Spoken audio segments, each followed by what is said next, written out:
Coming up on today's Locked On Angels, we're tackling maybe the toughest question at hand right now. What would a contract extension for Shohei Ohtani look like? Plus, we got some listener voicemails to take a listen to and another Hispanic Heritage Month history lesson. That's all coming up next right here on Locked On Angels.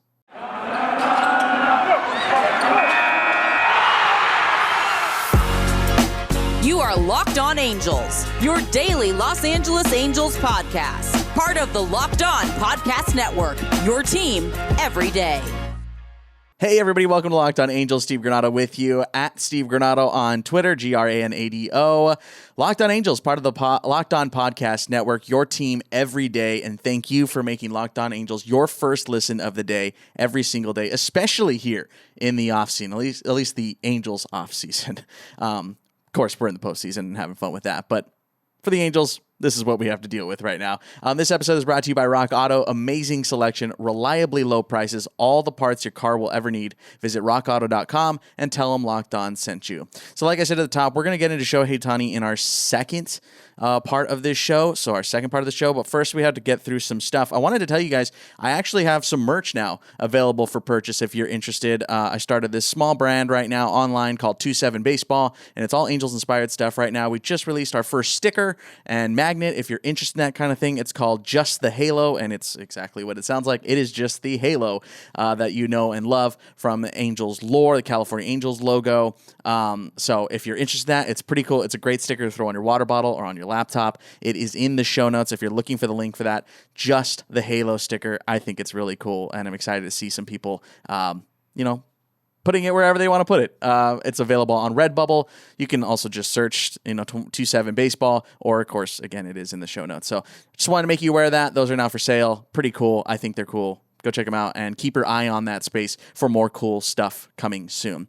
I also want to remind you, don't forget to vote on our poll. We were talking about this yesterday, and the numbers haven't changed too much since yesterday. They've skewed a little bit, but we asked Angels fans if the Angels were to put one player statue outside Angel Stadium, who would you want? This question got super heated over the weekend. There's still 2 days left, or a day left as you're listening to this. It'll wrap up on Wednesday. We have over 1,000 votes on this now, which is wild. Thanks you guys for turning out for this one. I want to make sure that you get your votes in while you still can. Right now, still leading the charge is Tim Salmon, 45.1% as of this record. Vlad Guerrero checks in number 2 at 33.7. Then it's Nolan Ryan at 19, and Chuck Finley all the way at 2.2. So you still have another day to vote on this poll, and I would implore you to do so. It's pretty cool, and I know that's a lot of people are passionate, I guess is the way to put it, passionate about this question. Weirdly enough, I did not think that this was going to be the response, but hey, that's where we're at right now. So if you're interested, go check that out on our Locked On Angels Twitter account. That's at Locked On Angels. Again, it's linked in the show notes and right here on YouTube. So that is our poll question this week. We will talk about that. I guess we'll talk about that on Thursday. Yeah, we'll talk about the final results of that. I imagine they probably won't change much, but that's where we're at right now. Again, Tim Salmon leading the way by about 12%. He's ahead of Vlad Guerrero, which I figured would be the top two, but I thought it would have been reversed, weirdly enough. But hey, just one guy's opinion. Anyway, okay, we have a listener voicemail, so let's go ahead and take a listen to that. Hey, Steve, this is Jose Medina calling from Seattle. First off, thanks for the shout-out on Friday's podcast episode. That was super cool to hear my name on the podcast. But second, regarding the social media for the Angels this year, I think they've stepped it up. They've done an amazing job. Even my wife, who is actually a Mariners fan, commented that it's really, really cool. The colors that they use are fantastic. She wishes the Mariners social media would be just like ours. Her words, not mine. But definitely our favorite part is when they share the player introduction photo shoots. I think that's a really, really cool segment that they've done. Overall, I think they've really stepped it up, and I can't wait to see what they have for next year. So far, loving the podcast. Keep it up, and thanks, man. Hey, Jose, thanks for the call, man. Yeah, we talked about the tweet he sent me on Friday, in case you missed, or I guess that was like Thursday or Wednesday last week. I don't know. Every day blurs. But we talked about that on Friday's show. Jose Medina sent me a tweet about Scott Spezio's band. That was part of our Fry Dumb segment. If you missed that, that was on audio only. So if you're watching on YouTube, which again, by the way, we are on YouTube now, in case you missed yesterday's episode, but all our Locked On episodes are now on YouTube as well. But yeah, so in case you missed that that conversation on Fry Dumb, thanks for the the tweet there, Jose. Yeah, we're talking about yesterday's topic was the grading the 2021 season. We're continuing that, and we will wrap that up tomorrow, by the way. But talking about the Angels social accounts, and I like those player introduction posts. Those are pretty cool too. I didn't mention that in my review yesterday, but yeah, those were pretty sweet, and there were all there ended up being a lot of player MLB debuts, especially in September with all the pitchers that got called up. I did like those too. I like the design and all that. We talked about all the design elements and the full breakdown of the Angels social media from Twitter, Instagram, and YouTube. So in case you missed yesterday's episode, that was Monday's episode. The Grading 2021 series is still continuing. So Jose, thanks for the call, man. I really appreciate you checking in with that. And you called a little too late for me to include it in yesterday's episode, so I wanted to make sure I got to it today. I think just overall the Angels did a really good job this year. We gave it a B with their social media accounts. We kind of made our peace with it last episode on Monday. So if you want to catch that full conversation, it is available. And why not? I'll link it in the show notes as well in case you missed that here on our YouTube channel. But yeah, dude, thanks so much for calling, and hopefully we hear from you again soon if you want to be a part of the show. And I would really implore you to be a part of the show because coming up on Wednesday, that's tomorrow's episode, we are going to be finishing our grading series, the Grading 2021 season, with the entirety of the fan experience. So we're going to hand out our final grades. Crazy. It's our final report card. Call our voicemail line 714-409-6396. That's 714-409-6396. You could be a part of tomorrow's show and the rest of the week. Again, if you don't want to talk about your Angels Stadium experience this year, or just Angels experience overall this year, I am taking calls right now about food and drink recommendations around Anaheim near the ballpark. Try and keep it fairly close, within 2 miles or so from Angel Stadium, because we're going on a full-on food and drink tour, essentially, on this show that you can save, by the way. You'll be able to save those episodes and then come back to them once we get to opening day next year. And then that way you can just start checking them off the list, going hitting new spots, trying out new food, and make it a thing. Don't just go to the ballpark. Make it a night, man. Go out, treat yourself, have fun, go get a drink, go get a burger or something, and then head out to the ballpark and then find something after. That's the big one for me. I like doing something after the game. I don't know if you guys are the same, but that's kind of how I roll. We're going to be doing that next week, more than likely, maybe the end of this week. Still haven't finished out the rest of this week's episodes, but probably next week we're going to start our big deep dive into the food and drink around Angel Stadium. So would love you to be a part of that. Again, give us a phone call. That phone number, one more time for you. It's always in the show notes in case you have lost it. But in case you want it right now, 714-409-6396.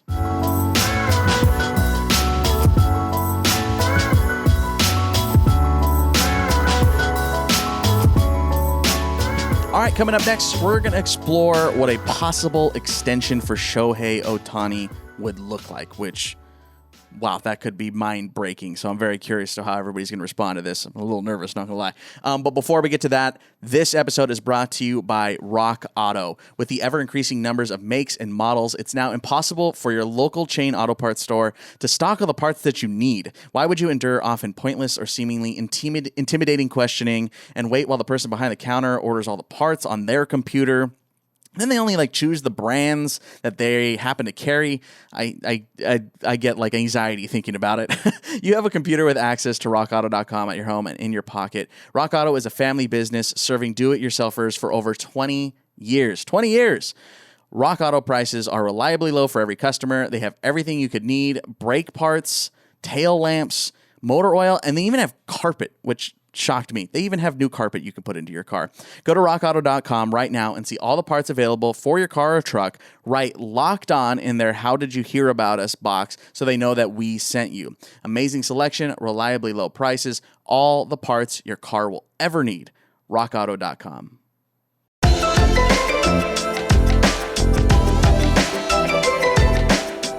All right, back here on Locked On Angels. I wanted to ask you guys here, totally forgot last time, but I want to ask how you guys are enjoying the playoffs so far. Have you found a team to root for yet?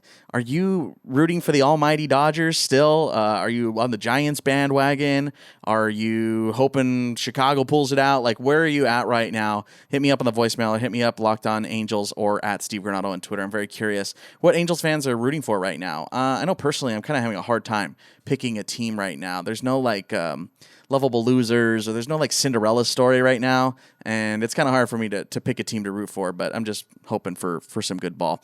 Okay, let's go ahead and get to what you're probably here for, the Shohei Ohtani talk. Okay, here we go. So let me make this clear at the very beginning. This isn't my money. So this is not my money. I am not a general manager. I am not in the front office. I'm not a baseball ops person. I will never pay Shohei Ohtani money. Plain and simple. So this is more so just for fun. All right. I just was curious because I know this is kind of a buzz right now of what an extension might look like for Shohei. So let's see. Let's go ahead and pick some guys recently who have signed and see if we can compare. This is all, again, coming with a caveat. It's not my money. Think about it that way for you too. This is not your money. So, don't really think about it too hard. Okay. So I want to compare it. Obviously, Shohei, very unique case, unlike any that we've ever seen. So this is not a one-to-one, obviously. So I'm not comparing Shohei to these players, but these are some players. I'll explain as we go. Okay, so I'm going to compare contract-wise. Again, I'm not comparing on the field, but I'm just going to compare contract-wise guys that have signed recently. So let's start with a guy, Patrick Corbin, right? Patrick Corbin, pitcher for the Washington Nationals, and he actually was drafted by the Angels way back when. But okay, here you go. So this year in 2021, Patrick Corbin pitched 171 innings. Shohei pitched 130.1. Obviously, he missed some time here and there dealing with some arm soreness and stuff, so he didn't make every start that, he wasn't always scheduled. If he had been, maybe he'd be around 150, 160, so fairly close to where Patrick Corbin was this year as far as on the mound. So Patrick, 171, Shohei 130.1. That was just this season. When Patrick Corbin signed his contract back in 2019, he was 30 years old. He's 5 years older than Shohei. So going into next season, I should say, he'll be 28. Shohei, of course. So when Patrick Corbin signed his deal with the Nats at age 30, he signed for 6 years, $140 million, which averages out to $23.3 million a year. 23.3 a year for Patrick Corbin. So that's where he's at. And again, I know they're not equivalent. This is kind of more so just where are we at? Shohei, I think with the numbers where we can kind of anticipate it more so moving forward, averaging it out. I feel like Patrick Corbin pitching wise, given that Shohei will more than likely always pitch less than a traditional starter, that's where I'm kind of valuing it. Okay, that just base level. I'm not going into deep analytics here, man. This is just for fun. Okay, so remember that number, 6 years, 140. Average, 23.3. Okay, now let's compare that to the DH side of things, okay? JD Martinez, Boston Red Sox. He signed at age 30 for 5 years, $110 million. Again, as a designated hitter, just like Shohei. We're taking both sides of Shohei, Frankensteining them, and figuring out potentially what we could do here. Like it's my money. Okay, JD Martinez, signed at age 30, 5 years, $110 million. That's an average annual of $22 million. This is crazy. This year, 2021, JD Martinez, 634 plate appearances. Shohei, 639. So very close for the amount of times they both came to the plate this year. So JD, 634 plates. Shohei, 639. Shohei will be 28. JD signed at 30, 110 mil for 5 years. Okay, so if we just straight up combine those, right, money-wise, we have a 5 or 6 year deal for $250 million. 5 or 6 years for $250 million. That's an average annual at 6 years of $41.6 million a year. At 5 years is $50. So how are you feeling? 5 years, $250, 6 years, $250. Obviously, there would be incentives and things like that. I'm just going super base numbers here because, again, I'm guessing. I'm totally guessing here. Is Shohei the equivalent of a JD Martinez and Patrick Corbin as far as like how much value that adds to a team based upon his very, very specific situation of where he's not going to be able to pitch every 5 days? Because that's just not going to happen. It's just never going to happen. If he couldn't do it at 27, he's not going to do it at 33. So that's just not going to happen. At bat, a JD Martinez comp, obviously a little bit more power. JD has that power, but consistently Shohei had more power this year, but that average lower. Like, I'm just trying to equalize it here, compare it to guys that signed within the last couple of years that bring both skills to the table. So combined again, 5 or 6 years for $250 million. That would put Shohei, in theory, at a, 30, what is that? Gosh, I don't even know. 34, 35 by the time he hits free agency again. Would you like the Angels go longer? Are you convinced in 2021 that this is the Shohei we could potentially get the rest of the way? I don't know. It's so hard to try and dial it in for this because it's so extremely unique and specific.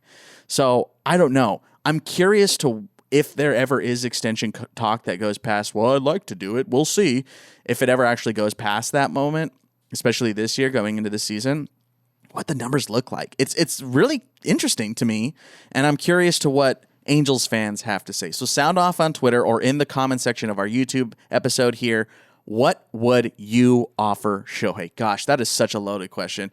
I mean, this is like, I don't want to hear 10 years, $700 million. No, that's obviously no. But I'm curious to see what people think about this because it's extremely specific and unique. So sound off in the comments. Send me a tweet at Locked On Angels. I'm very curious. If you had the open checkbook, if you had the money, what would you offer Shohei Ohtani after 2021? Do you trust him for a 10-year extension? Are you going to go more conservative like Trout's first extension? Interesting debacle. A good problem to have, that's for sure. So sound off in the comments. I want to hear what you have to say.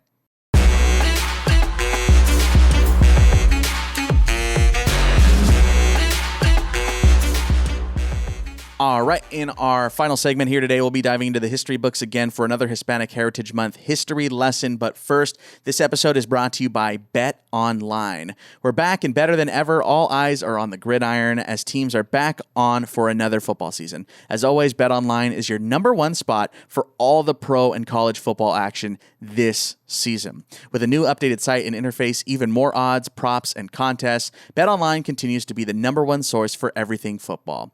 Head to the website or use your mobile device to sign up today and receive a 50% welcome bonus on your first deposit. And you can use the promo code LOCKEDON. Don't need to add any numbers. Locked On to receive that bonus. From football, basketball, boxing, right to your favorites Vegas casino games, don't wait to take advantage of all the amazing offers available for the 2021 season. BetOnline is the fastest and easiest way to bet on all your favorite sports. BetOnline, where the game starts.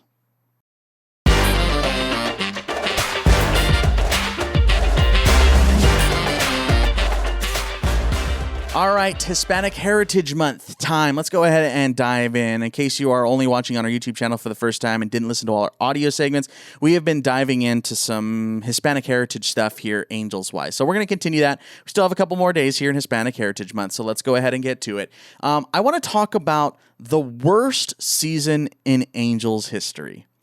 A little strange. Stick with me. 1980, the worst record in Angels history. The Angels finished 65 and 95, 30 games under 500 under manager Jim Fergosi. The worst record in franchise history. They did finish 67 and 95 one year, but again, less wins. So that is a worse record. The Angels never had a 100-loss season. So there you go. That's nice to know, comforting, I guess. I don't know. So 65 and 95. The Angels finished 31 games out of first. Oof, rough, really rough. But on that team, born in Gatun, Panama, you probably heard this one, Rod Carew. So let's talk about Rod a little bit. So the Panamanian kid obviously made his name and did the majority of his damage while with the Minnesota Twins. On this 1980 team, Rod Carew was 34 years old. This was his age 34 season, and he was in his second year with the Angels. In this season, Rod Carew finished third in WAR, wins above replacement, as I'm sure you know now. Bobby Grich and Jason Thompson were just ahead of him. Rod Carew finished with a 3.4 WAR. He and Bobby Grich were all-stars in 1980 in what otherwise was a very, very rough year. Carew this season, here we go. This is the one. Batted .331 at the age of 34. Batted .331 at the age of 34. It's the second highest season average in his Angels tenure, behind the 1983 year in which he batted .339. So 8 points higher 3 years later. Jeez, this kid could hit. It's ridiculous.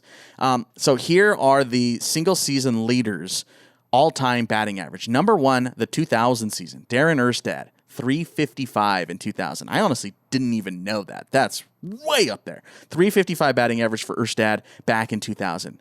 Number two, Rod Carew for the 83 season, .339. Then it's Vlad Guerrero in 2004, .337 average. Then here's the season we're talking about. Fourth all-time, .331, Rod Carew in 1980. So he has the highest batting average. This is now, again, 1983. The highest batting average for any Latin-born player in Angels history in a single season. 1983, .339. Then just a couple of years prior to that, .331. And here's another massive number. Rod Carew in 1980 struck out just 38 times. 38 times in 144 games.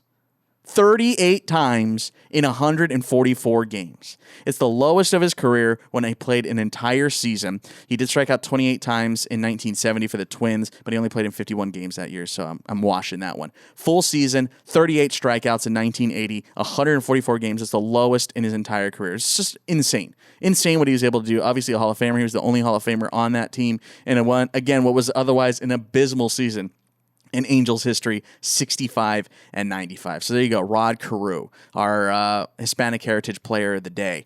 I mean, you know everything about him. I'm sure you've heard plenty about him. You know the 3,000 hits and all that kind of stuff. But when you really take a deeper look into those numbers, even if there's just the surface level, baseball reference numbers, if you're not really diving deep on like Fangraphs kind of stuff, it's still insanely impressive. Obviously I way too young to have ever watched Rod Carew play. I've seen him in his latter years here and, signing autographs and, being a legend of the game, just kind of hanging around baseball. So to really dive deep and look more at these numbers is really exciting. And it's cool. It's super cool. I mean, geez, man, 38 strikeouts in an entire season. Can you imagine today? No chance. If you do like this segment, by the way, I do have a podcast that does things just like that. It's called Our Game. It examines the Latin contributions to American baseball. If you're interested in checking that out, it is linked in the show notes and, of course, the episode description here on YouTube. Our Game, that's OURGAME. We asked the question, who is the Latino Jackie Robinson? And we found out that the answer is extremely complicated. So super fun time. 8-part series. I implore you to go check that out. That's an audio medium if you're looking for that kind of thing. Don't forget to give us a voicemail, 714-409-6396. Give me a call. What do you think about the Shohei numbers that I'm throwing out there? Do you want a longer contract, or do you think 5 to 6 is good? It's not my money. And again, a reminder, we are now on YouTube, so if you're interested in doing that, check out our YouTube channel. Everything's always linked. Everything's always linked. You know this. And I do, again, want to get your food and drink ideas. All these things are happening. Buy a sticker. I think they're cool. I made it. I think it's cool. Go buy a sticker.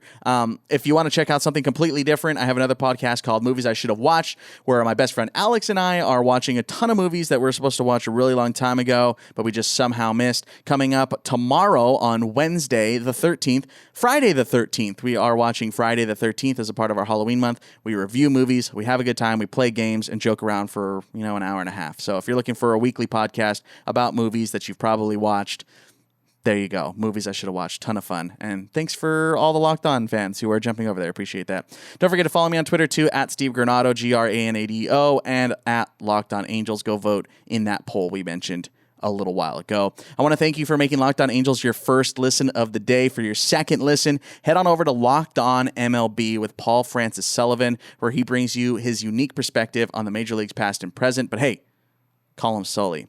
It's free and available on all platforms.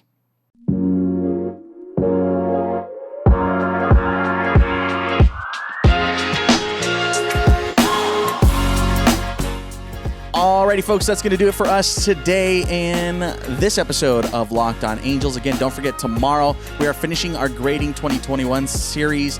Check us out tomorrow. Give me a call right now. If you call quick enough, then I can get you in tomorrow's show. I usually work on it in the middle of the day for the next episode. So that's how you know my workflow right there. Give me a call if you want to talk about the 60-year celebration. Did you like the apparel? Did you like anything else? Tell me about your fan experience in 2021, and you can be in tomorrow's show. Thanks for checking us out. We'll talk to you guys tomorrow. Later.